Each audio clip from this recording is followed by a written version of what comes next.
guys are a good crowd. When you laugh, you give it up. But you want your jokes back to back, hey? You're like, ha ha ha! Do it again. I will. Relax. You two in the back look like the worst boy band in the world. You guys would be like a terrible rap group if you two got there. Like you guys would be never WA. That's what you two guys would be. Your first song would be "Respect the Police." Like that's.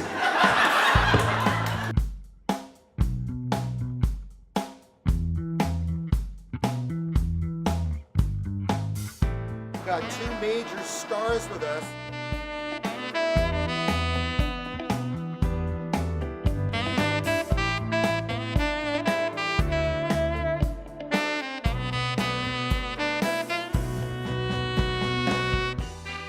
Welcome to Rise of the Comics, the only half-hour show in Vancouver dedicated 100% to just that, comics.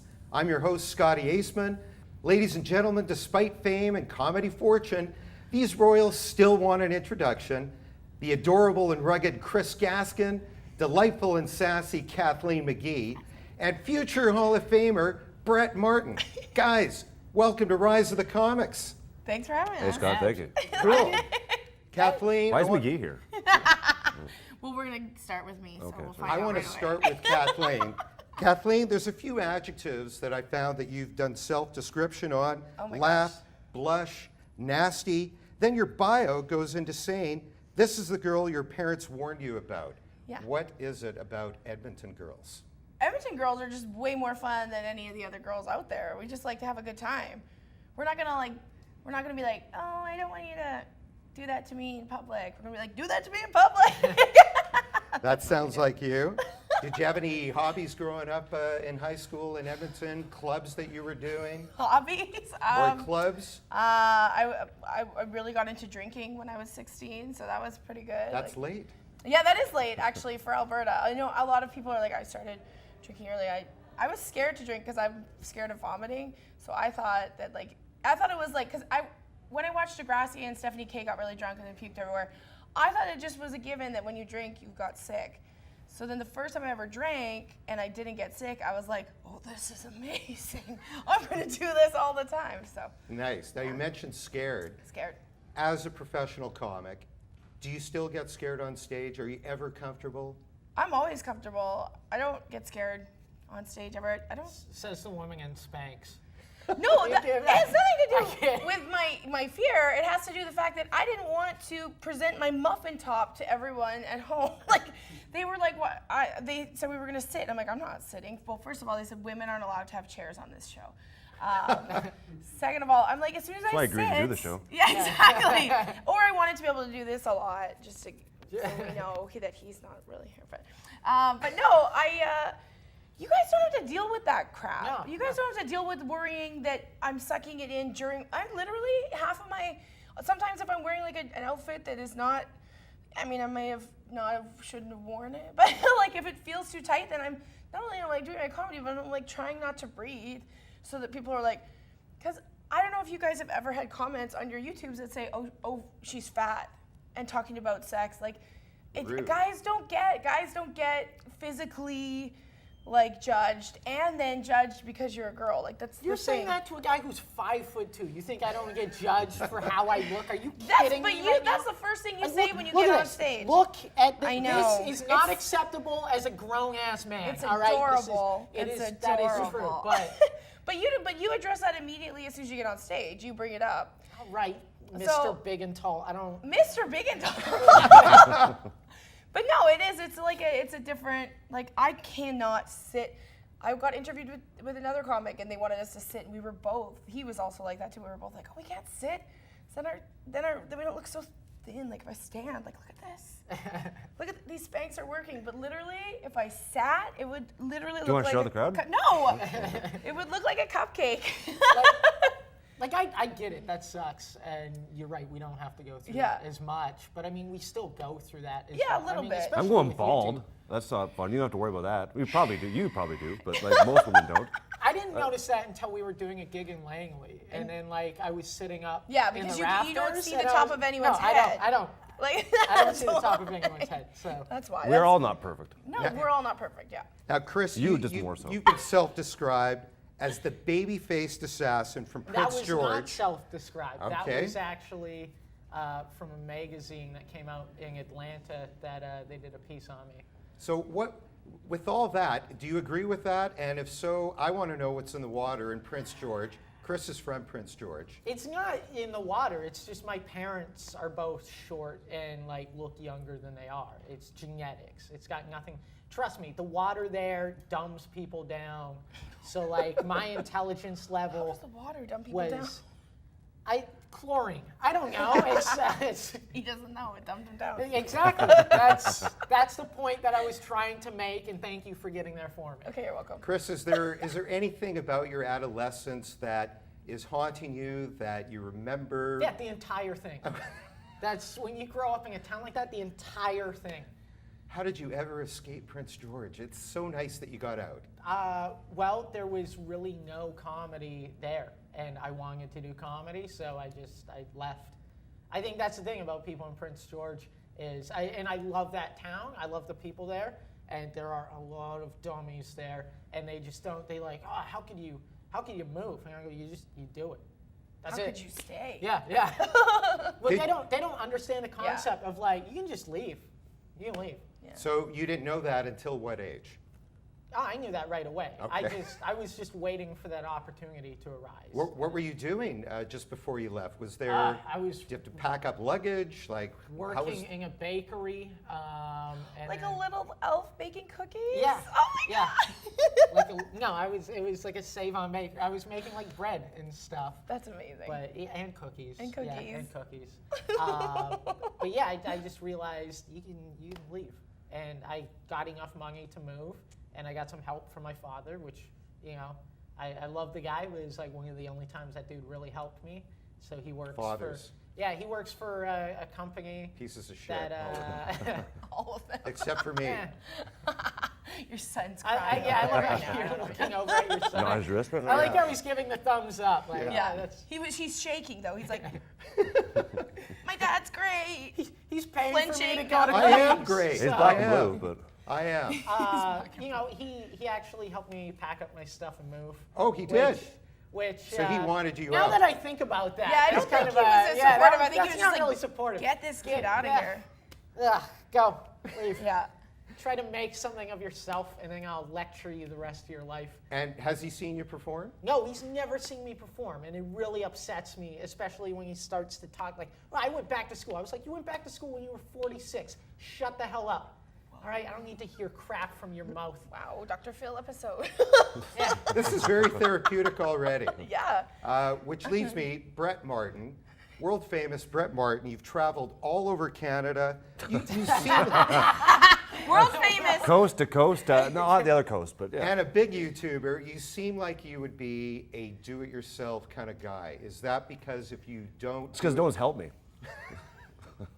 I mean, in all of his relationships, all the girls have been like, do it yourself. No, I'm already done first. And they're like, you. Exactly. Do it Kind yourself. of the other way. Yeah, you. Yeah. You're going to have to do it yourself.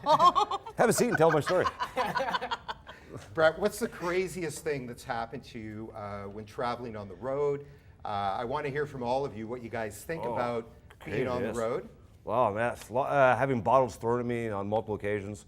Yeah, you can't make fun of the tragically hip in Canada, so I did that. Well, and had now bottles you thrown. can't. Well, you never could though. That was like 10 years. It was after the Hurricane Katrina, Okay, and so yeah. because they decided to stop playing New Orleans is sinking in the Calgary radio station. So I was like, who's this helping? Like no one in the States has heard of them. So anyway, I did the joke, but it was funnier than that. But the crowd didn't think it was funny at all. They're chucking bottles at me, so that was kind of Are you standard. kidding? Yeah, for real. Yeah, they're really like, hey, don't make fun of the hip. Like, and they missed, thank God. Were you by any chance ripping into the crowd because you're very good at that? I did afterwards. Yeah. Afterwards. Yeah. So they had the benefit of the doubt. They started the war. Yeah, always let them start it and then finish it. Yeah. Well, there's other things I probably can't repeat on TV, but a lot of them, that's part of the fun though. You go and just let whatever happens and just go with it. May as well. Now, what a lot of you guys don't know is that Brett Martin now has the Brett Martin Show, and it's live at Yuck Yucks on Sundays. He started that on September 11th. Why did you start it on that date? What's the Free relevance of advertising? that date? Free. Yeah, everyone knows that day, right? Like, Because he loves like decade-old jokes. do you see my show? No, but it's the easiest day in the world to remember. So, and it was also the only one available, let's be honest. Yeah, very funny, McGee. You finally told a funny. Come on, give him That a was- break. Speaking of funny, the Alberta comedy group, whoever they are, they named Kathleen the female comic of the decade. They did, I did. Is that real? Yeah. Did you deserve that? Yeah, I won. We had an award ceremony at the comic strip in Edmonton, and At the comic strip in Edmonton, okay. Yeah, and I was awarded Female Comedian of the Decade. I lost out on Best Rape Joke, but but You it want was to try fun. that out here? Let's try it out right No, now. let's not. But it was put on by a gentleman named Andrew Iwanek, who's a Don't know him, don't care. yeah, exactly. Well, he's amazing. But the trophy was beautiful. It was a Canadian beer bottle with a spinny crystal ball on top of it. Way before Dancing with the Stars ripped off our idea for a trophy. So That's where they got it from? Yeah, from the Alberta Comedy Awards. So where has that award got you now? Does that get you into any restaurant in Edmonton, Alberta? What can you do with that? I just mostly keep it packed away in a box where I never see it. I just get myself into restaurants with these. I don't need awards or anything. That's above the spank line. Where are we right now? This is the spank line right Walking here. to Burger King, you're like, eh. Hey, have it your way. That's terrible. I shouldn't do it like that. Speaking of smiling, Brett, this says, I don't even know. Brett, where would you be if you weren't doing comedy? What would you be doing? What would you be doing? Oh, I'd probably be dead, or yeah, I don't know what I would do. There's nothing I like doing, so I would have found a way just to fail. And not that I'm doing great now, but I don't know. What would hockey? I guess I probably would have tried to do something in hockey. As in hockey player or Well, yeah, well, no, I owner, still or- wouldn't have made the NHL, but Right. I would have then somehow tried. I don't know, try to like be a hockey writer or something. I think you would have been a good sports psychologist because you know You what I'm lose talking because you suck. The most honest sports psychologist ever. That's direct and Learn to how the to point. learn how to shoot. Yeah, if you score more goals, what the f***'s wrong with you? Guys, I want to thank you so much, Brett Martin, Kathleen McGee, Chris Gaskin. Guys, we have to break for station ID. Book these entertainers, or at least one of us. Have a seat. Nothing goes better with a caterer than a brilliant comic live in your space. Your guests will be impressed. When we come back, two new comics doing their best stand-up for you. Don't you dare leave your couch. We'll be right back. No flipping. I'm from New West. Hold the applause. So it's a real treat to be here. And growing up in New West, I was a real sensitive kid, right? Like if people were upset, it would make me upset. If like my mom was sad, it would make me sad, right? And just like any other 7-year-old, I really wanted to go to Disneyland, right? But I never asked my parents if I could go because I knew they couldn't afford to take me, and that would make my mom really sad to have to tell me that, right? I even took it one step further, that if a Disneyland commercial came on the television, I would run to the TV and change the channel so my mom didn't feel bad. Yeah, right? So I thought I would tell my mom that story last Christmas, but instead of the tearjerker moment I was expecting, my mom just keeled over and started laughing at me. And I was like, Mom, what the f are you laughing at? And she goes, oh no, we could have afforded to take you. We just thought you f***ing hated Disneyland.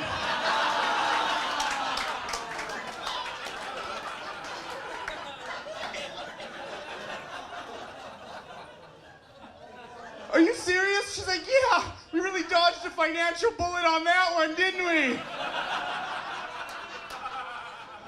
You bitch. As you guys may or may not be able to tell, I'm a comedian, and like most comedians, I recently just got broken up with, and very common in this industry.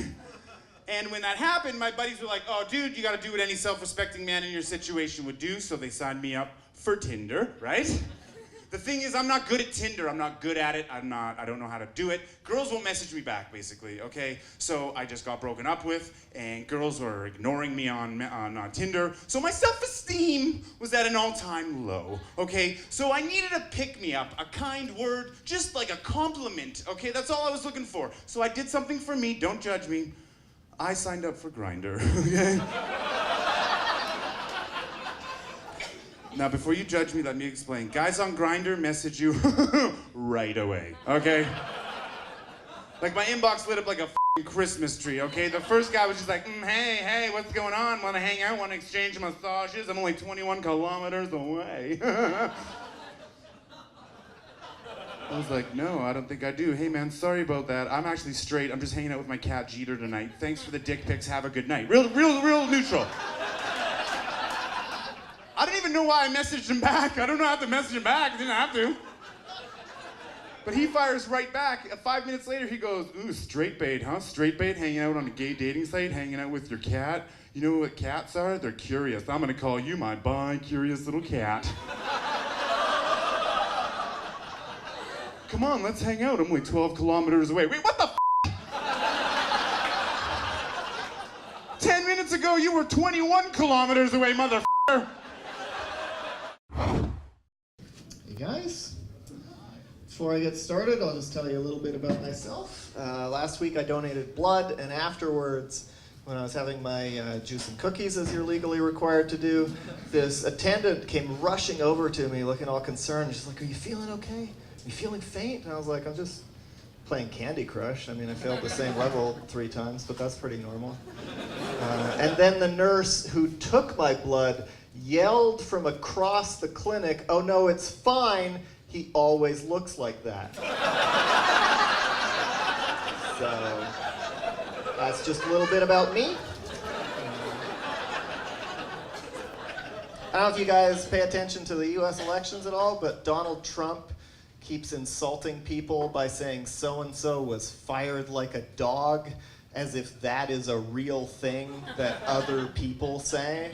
Like, that's not a real saying. Nobody else ever says that. Like, I've watched nearly every episode of Dogs with Jobs, and I've never seen one get fired. Dogs are incredibly hardworking. So I live in a basement suite in Vancouver, and apparently what that means is that every spring my apartment gets invaded by ants. So as you do, I bought some pesticide to try to launch a counterattack, and on the back of the package it said, warning, contains the allergen peanuts. Do you know what to do with that information? I don't. Like, I understand that food allergies are a big deal for some people, but I feel like we're taking it a little bit too far when we are literally putting an allergy warning on poison. And not even for the poison. Oh, you're allergic to peanuts? Everyone is allergic to poison. It's poison. Don't eat it because it's poison and not because the part that isn't poison might also make you a little sick. You don't need to warn people about the lesser evil. Like, you would never tell a soldier, hey, try not to get shot because bullets contain lead and that stuff builds up in your blood and can cause headaches and insomnia. It's kind of beside the point. I should actually make a confession. I found out recently I actually have an allergy. I am allergic to talking about gluten. Well, it's not like really an allergy, you know, it's more like a sensitivity. Just kind of irritates me. Some of you may have the same thing. Waving your arms out of the sunroof of a limousine is a great way to let people know that you can't really afford a limousine.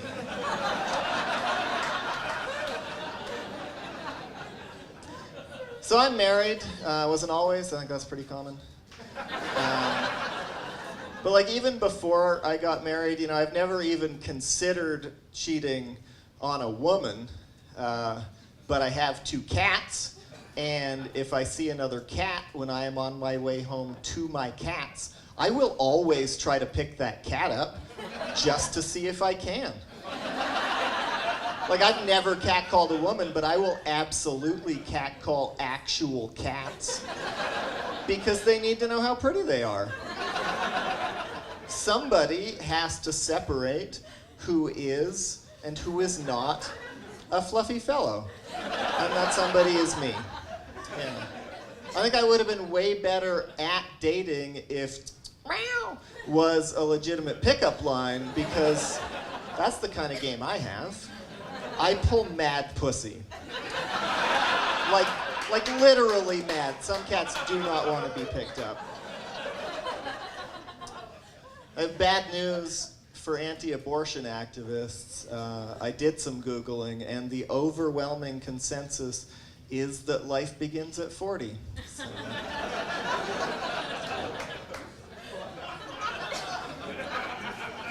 So apparently in 2015, more people died trying to take selfies than were killed by sharks. But I mean, obviously, what statistics can't tell you is that selfies kill the right people.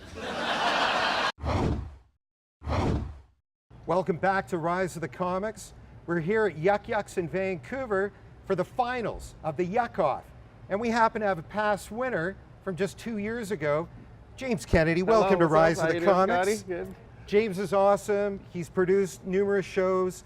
He's a professional headliner, and he's also closing the show tonight when the judges are tabulating votes. First off, I just want to ask you, what the hell do you think these comics, what's going on in their minds right now? Right now, it's just running over things in your head. Right, if it was me right now, I would be pacing this alley, not talking to anybody. That's what I do before any competition, anything like that. I just don't want to be distracted by anything. So, yeah, nerves, also excitement, and also, I don't know, it's a competition. Who gives a crap, right? I mean, it means something, but it doesn't. I mean, well, if you don't win, you don't win. It's a crapshoot. Everyone in this competition has an equal chance to win, I feel absolutely. like. So who has the best set? It's all you can do. Now, you won 2 years ago. Yeah. What was the prize money like, and what did you do with it? $2,500. I got my collectors to stop calling me for about 3 weeks. About that was, I don't know, $2,500. It was nice. Like tax-free? Yeah, I gave some nice tips down at the bar down the street after the show, and bought everybody around, and it was gone pretty quick. Nice. It's the credit that matters more than the cash. Yeah. It's just nice to have. Hey, what can I say about you before I bring it up? You can say I won the Vancouver Yuck Off, and you can tell the host that. I think that's pretty cool. Yeah, or when you're trying to book shows, it looks good on a resume. Now, James, you've traveled a fair bit over the last couple of years. Yeah. You've done comedy in a lot of very small rural environments. Yeah. You have a very strong personality on stage. I think that bodes well for you. Share with us maybe the craziest thing that's happened to you on the road. On the road, craziest thing. Or maybe there's too many, just pick one. Yeah, I don't know. I'm trying to think. I haven't had. Have you ever had a woman come on to you while you've been on the road? Yeah. I mean, obviously, look at me. Come on, are you kidding me? Non-stop. They're just throwing themselves at me. No, I don't know. I mean, I've been told like 5 minutes before going on stage in a crowd full of truckers that the owner doesn't want any swearing. And then you go on stage and go, well, what am I? With truckers? Yeah, like I forget where it was, but it's somewhere in northern BC, or like Mackenzie or something like that. And the owner here is very Christian. She doesn't want any swearing. You're like, well, that's like 50% of my act has what some would consider offensive. So, I would say so. Yeah, so. Fun offensive. So I bombed for 5 minutes, and then I said, I don't care if I don't get this gig again, and then I just started swearing, and I did well. And then she came up after and got mad, but I'm like, well, I made them laugh. They wanted dirty stuff. That's what they're truckers. They don't want to hear about. You want a true performer. Yeah. James Kennedy is your Performer man. before professional. Yeah.